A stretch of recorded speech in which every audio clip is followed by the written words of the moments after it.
Hey guys, welcome to Rationality, Reason, and Reality. I'm Supernova. In this video, I'm going to be talking about axioms, which is a super important concept in the realm of logic. Axioms are the basis for all logical arguments. They are what's self-evident, taken for granted, the things that you've already decided between you and your debate opponent, the common ground that you already agree on and don't need to argue about. All that stuff is axiomatic. Now, the purpose of axioms is, number one, you have to have them. I mean, you can't even have logical debate unless you agree on something like that logic is important or that you are opponents and things like that. There are always things that we all hold in common. And there are three major ones in the realm of logic that generally everybody holds. They're known as the three classical laws of thought. The first one is the law of identity. It's often phrased as A equals A. I am what I am. A light switch is a light switch. It's just something put in the form of a tautology. Something is itself. And this can be important, even though it seems like, of course something is itself. For instance, if I'm discussing with a Christian a contradiction in the Bible and I point out an obvious error, we have a king in one book and also in another book, and it gives different ages when he started his reign. That is an obvious contradiction, and a Christian will come back and say, well, that's just a transcription error, an error in copying. And you point out to them that A equals A. A transcription error is an error. You're trying to convince them that there's an error, and they agree that there is an error. Calling it a transcription error doesn't make it not an error. The second classical law of thought is the law of non-contradiction. That is, if something can exist in two mutually exclusive states, it can't be in both of those states at the same time. For instance, a light switch can be on or off. It can't be on and off. That just doesn't make any sense. If you have two mutually exclusive claims, by definition, they can't both be true at the same time. And the third law of classic thought is the law of excluded middle. That is to say that if you have something that can exist in two mutually exclusive states, it can't be somewhere in between them. It has to be in one of those states. It's a binary proposition.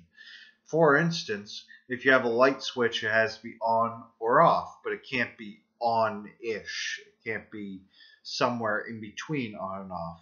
But this last law of thought, even though it's fundamental, it's well believed, there are some problems with it. In the recent past, I think in the 60s, we discovered a concept called fuzzy logic, which is a way to explain things that can be between two mutually exclusive states. For instance, with a light switch, instead you could have a dimmer switch. You could have light that's cranked up to almost all the way on or almost all the way down or somewhere in between.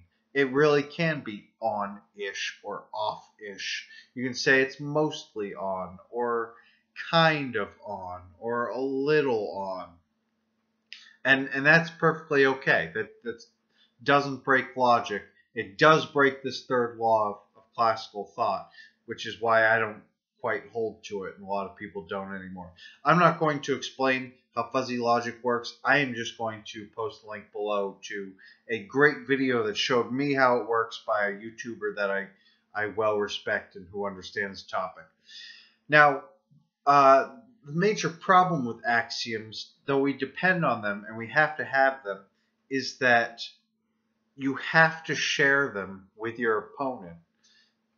Axioms, like I said, are common ground. They're things that you don't need to debate. And if you hold something as already accepted and your opponent doesn't, there's a good chance that you will never, ever agree, no matter what your argument is. You have to have the same premises underlying the premises of the argument.